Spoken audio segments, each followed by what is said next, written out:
Hey, welcome to EPN. My name is Victor Lucas, and we bring you the latest in everything cool every single day. We are in Washington, D.C., having a little tour, checking out the sights. It's such a beautiful city.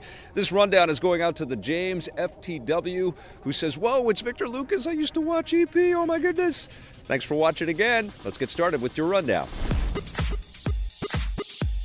We're in Washington to check out the Division 2, and pretty soon you'll be able to play it too. Following a private beta earlier this month, Ubisoft has announced that the open beta for the Division 2 will run from March 1st to 4th on the PlayStation 4, Xbox One, and PC. The open beta will give players a chance to try out 3 story missions along with PvP multiplayer and a piece of the ultra-difficult endgame experience where Division agents go up against the powerful Black Tusk faction. We spoke with the game's creative director, Julian Garrity, to find out why having an open beta was so important to them. I think the open beta is where we get to open up the game to a much larger audience.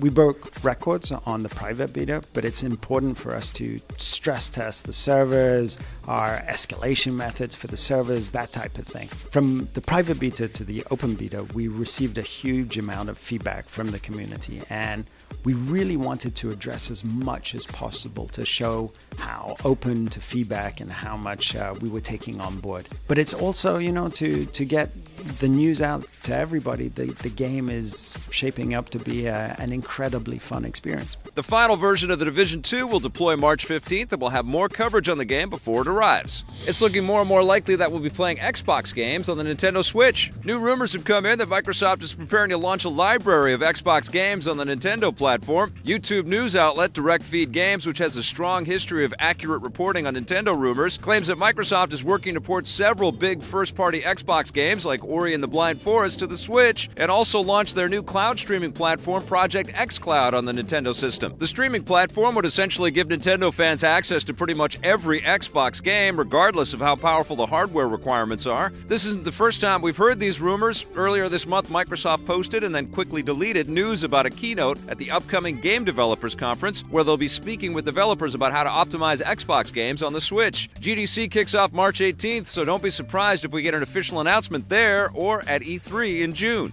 Overwatch is getting a cool new character. Blizzard has unveiled Baptiste, the latest hero joining the ranks of their hit online shooter. Full name, Jean-Baptiste Gaston. He's a Haitian medic who comes armed with various life-saving weaponry like a grenade launcher that can shoot medical canisters, with Blizzard saying his goal is to make the world a better place, one bandage or bullet at a time. No release date for Baptiste just yet, but expect to be playing him soon. Given his French name, Baptiste should go well with the game's new Paris Assault map, which was just released last week.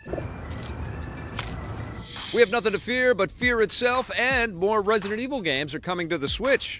We've just got the new Resident Evil 2, and now other classic games in the franchise are coming to a different platform for the first time. Capcom has announced that the Switch versions of Resident Evil 4, 0, and the remake of the first game will land May 21st. They haven't said how much each game will cost, but we do know they'll be available to buy digitally or as physical versions in stores. Capcom also hasn't released any footage yet, but it's a safe bet that these will be the same versions of these games that appeared on the PS4 and Xbox One a few years ago. That means we probably won't be getting any new surprises, so the dreaded Mr. X won't be showing up to ruin our lives.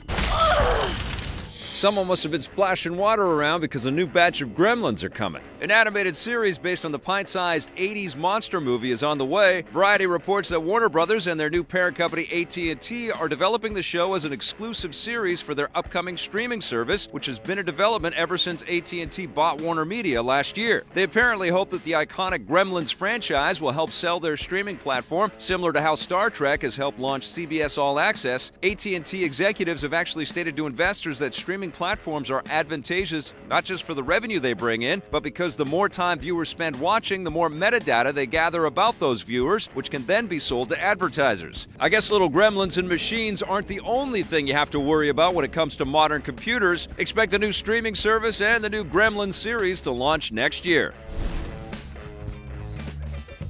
That's it for the rundown. Thank you so much for watching. We'll be back again tomorrow with a brand new rundown for you. And don't forget, on Friday, March 1st, David Hayter is going to join me live in studio at EP Live's headquarters. That's at the VFS Cafe in Vancouver. That's at 390 West Hastings Street. So if you're in Vancouver, come on down. It starts at 1 p.m. Pacific time. But of course, you can watch it right here on this channel. Thank you for watching. We'll see you tomorrow. Play forever.